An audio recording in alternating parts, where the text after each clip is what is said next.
Ultra soft brush ही हमेशा use कीजिए जो कि ब्रॉड नहीं हो, थोड़ा सा वाइड नहीं हो। आजकल पतला क्यों आ गया है और क्यों करना चाहिए, ताकि हमारी जो ये एक्सेसिबिलिटी है। पीछे लेडी आई थी जिसका राइट साइड पैरोटिड रीजन में देयर इज अ स्वेलिंग, तो उसका काफी हम लोग ने देखा कि क्या है। तो सर अल्ट्रा सॉफ्ट ब्रश करने का सही तरीका क्या है सर? आप पहले तो अल्ट्रा सॉफ्ट ब्रश को आप जरा सा फील करके देखिए। अर्पित जी, इसको फील कीजिए, देखिए how soft it is. There is a difference between there is a difference between the soft brush, hard brush and ultra soft brush. I have already told this. तो एक ब्रशिंग टेक्निक पे मैं आज patient अभी आया था तो मैं उनको भी बताया। मैं जस्ट एक हाईलाइट करना चाह रहा हूँ कि अल्ट्रा सॉफ्ट ब्रश ही हमेशा यूज कीजिए जो कि ब्रॉड नहीं हो, थोड़ा सा वाइड नहीं हो। आजकल पतला क्यों आ गया है और क्यों करना चाहिए, ताकि हमारी जो ये एक्सेसिबिलिटी है पीछे तक जाए, लास्ट दांत तक जाए। चौड़ा और ब्रॉड होने के कारण ये पीछे नहीं जाता। अल्ट्रा सॉफ्ट ब्रश नहीं करेंगे तो दांत घिस जाएंगे। और एक इंपॉर्टेंट चीज है कि टेक्निक बहुत सही होनी चाहिए। तो टेक्निक बहुत सिंपल चीज है, बहुत पेशेंट्स को हम समझा चुके हैं। जस्ट मैं एक हाईलाइट करना चाहता हूँ टाइफोडोंट पे कि अगर आपका जैसे ये अपर दांत है, ठीक है, तो इसमें तीन तरीका है ब्रश करने का। एक जो हम लोग नॉर्मल ऐसे घिसते हैं करके, तो उससे थोड़ा एब्रेजन्स हो जाते हैं, ठीक है। और अगर हमारे पेस्ट अगर सही नहीं हो तो उसमें और प्रॉब्लम्स आ जाती है कि एब्रेसिव ज्यादा हो किसी किसी पेस्ट में तो एब्रेजन हो जाती है, तो there is a chances of sensitivity and later on painful also हो जाता है, ठीक है। तो एक तो ये हो गया। सेकेंड चीज है कि ब्रशिंग में जैसे अगर पेशेंट्स को आदत नहीं है या फिर बच्चों में क्लार्क्स टेक्निक होनी चाहिए। क्लार्क्स टेक्निक होता है ऐसे राउंड राउंड गोल गोल गोल गोल राउंड राउंड करके, ठीक है, राउंड राउंड। तो इससे आदत पड़ती है ऐसे राउंड राउंड करने से। सेकेंड टेक्निक है कि आप जो आप करते हैं वो नहीं करके आप 45 डिग्री एंगल पे इस तरह अपर जैसे कर रहे हैं, तो इस तरह 45 डिग्री एंगल पे ये रखिए और पहला 3 स्ट्रोक जो है ऐसे दीजिए हॉरिजॉन्टली, और फिर एक वर्टिकल स्ट्रोक दीजिए। 3 horizontally, 1 vertical, 3 horizontally, 1 vertical. Lower में भी यही करना है, नीचे 45 डिग्री पर रख के ऐसे 3 हॉरिजॉन्टली, 1 वर्टिकल, 3 हॉरिजॉन्टली, 1 वर्टिकल।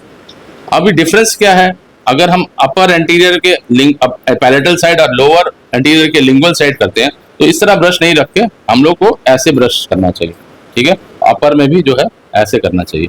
तो ये आपकी टेक्निक है जो आप फॉलो करो, दांत कम घिसेंगे और आपकी क्लीनिंग भी प्रॉपर होगी और सब जिंजाइवल जो है आपके प्लाक और जो जमावट होती है वो भी कम होगी। नमस्कार सर, एक और सवाल रहेगा सर कि आजकल दांत जो होता है सर चढ़ा हुआ रहता है, एक दांत पे एक चढ़ जाता है, इसका क्या इलाज है आपके पास? इसका सही इलाज क्या है? ये जो चढ़े हुए दांत हैं इसको हम लोग क्राउडिंग बोलते हैं या ओवरलैपिंग बोलते हैं। ये इसके लिए हम लोग को ऑर्थोडोंटिक ट्रीटमेंट्स करनी पड़ती हैं, ठीक है। अगर थोड़ी स्पेसिंग हो दांत में तो अलाइनर वगैरह से आजकल जो चलन है वो उससे कर सकते हैं। लेकिन जो जटिल मूवमेंट है या बहुत ज्यादा ओवर क्राउडिंग है या क्राउडिंग है या फिर ज्यादा ओवर जेट या क्लास 3 केसेस है, उस केसेस में हम लोग को ब्रेसेस ही लगाने पड़ते हैं, ठीक है। और ब्रेसेस से ट्रीटमेंट होती है। इसके कारण जो है चढ़ने के ये है कि अगर आप दूध का दांत समय से पहले या समय से लेट अगर अपनी जगह से टूटेगा या निकलेगा या नहीं निकल पाया है तो दूसरा दांत जो है उस जगह पे नहीं आके या तो आगे या पीछे आएगा, जो कि पैलेटली या फिर बकली या फिर लोअर में लिंगुअली आएगा, तो उसी को चढ़ा हुआ दांत या आप अपने लेमैन टर्म में कुकुरदत्ता बोलते हैं। सर एक और सवाल है सर कि दांत में जड़ जो साइड में होता है सर, तो जो है अचानक से सर में दर्द होने लगता है, इसका तर्क क्या है सर? हाँ, ये आपको अकल चौका बात कर रहे हैं ना आप, जो साइड में होता है बोला है, तो उसको समझना चाहिए। लोअर या अपर जो भी है, मैं आपको पहले भी एक बार समझा चुका हूँ कि इसको हम लोग इम्पैक्शन बोलते हैं। आप ये देखिए, यहाँ पे एक फोटो बनी हुई है, इसमें तरह तरह के इम्पैक्शन है, ठीक है। तो ये लोअर जॉ में ही होता है और अपर कैनाइन में भी मोस्टली देखा जाता है। जैसे अभी मैंने आपको केस दिखाया ऑर्थो वाला, तो उसमें अपर कैनाइन जो है पैलेटली प्लेस हो गया है और एक तरफ जो है अभी विजिबल नहीं है ओरल कैविटी में, लेकिन वो भी कहीं पैलेटल या बक्कल है, तो भी सीबीसीटी लेके हम लोग क्लियर करेंगे। तो लोअर में अगर इम्पैक्शन होता है तो वो बहुत तरीके का है। आइदर लोअर में इम्पैक्शन जो है हॉरिजॉन्टल हो सकता है या मीजियो एंगुलर हो सकता है, मीजियल एंगल में, या फिर डिस्टो एंगुलर हो सकता है पीछे की तरफ।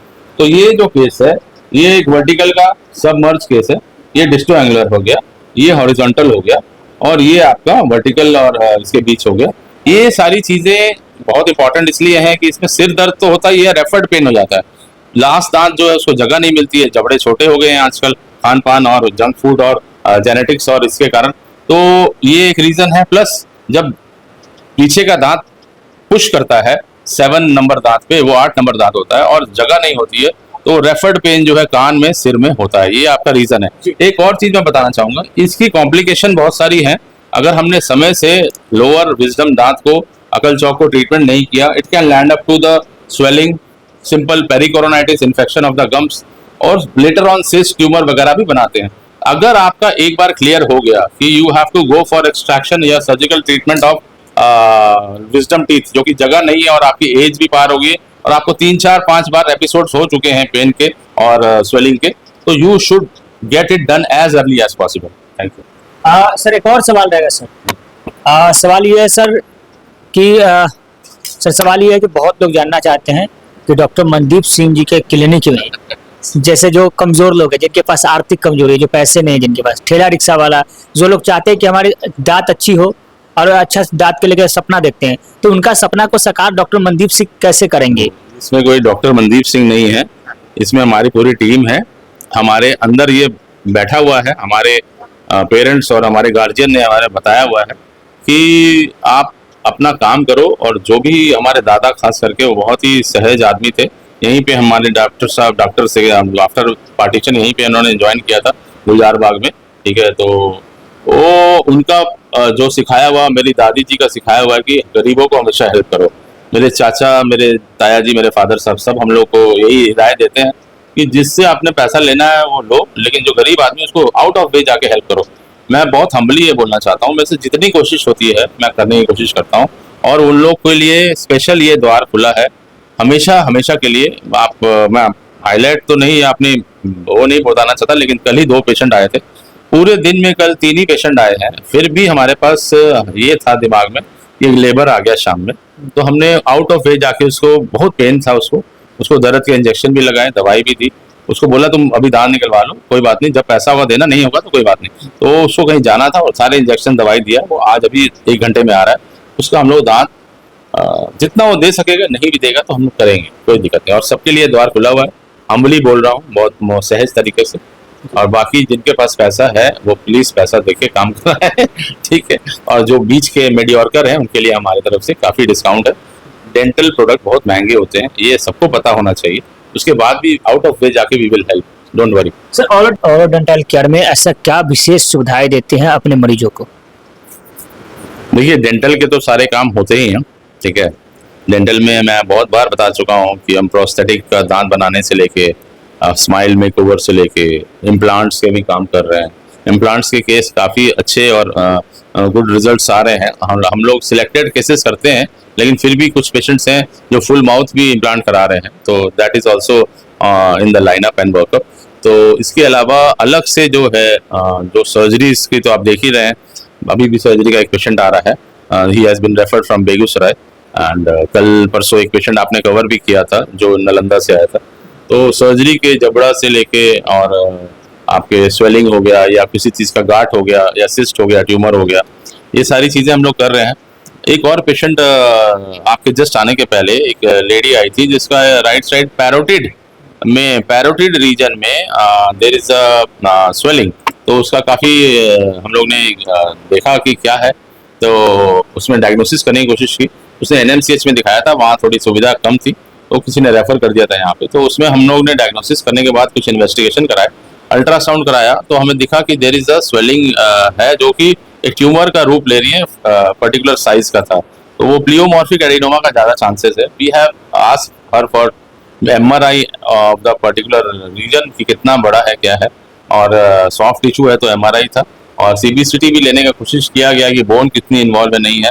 इन पैरोटिड में है, प्लियोमॉर्फिक है, उसका FNAC भी करना चाह रहे हैं ताकि ये पता चल जाए कि मैलिग्नेंट है कि नहीं, और वो प्लियोमॉर्फिक बेनाइन टाइप की है, तो फिर वो ट्रीटमेंट अलग हो जाती है और मैलिग्नेंट की अलग हो जाती है। तो ये सारी चीज़ अभी लाइनअप में है। सेकंड चीज़ है कि जब वो पेशेंट आएगा, अगर प्लियोमॉर्फिक एडिनोमा निकलता है और कंफर्म हो जाता है FNAC और बायोप्सी वगैरह से, तो बेनाइन है, तो उसमें जो है यहाँ 5 आपकी जो ब्रांचेस जाती हैं फेशियल नर्व की, उसके आसपास वो ट्यूमर होता है, तो उसको सेव करते हुए 5 ब्रांचेस को हम लोग को वो ट्यूमर रिमूव करना होता है।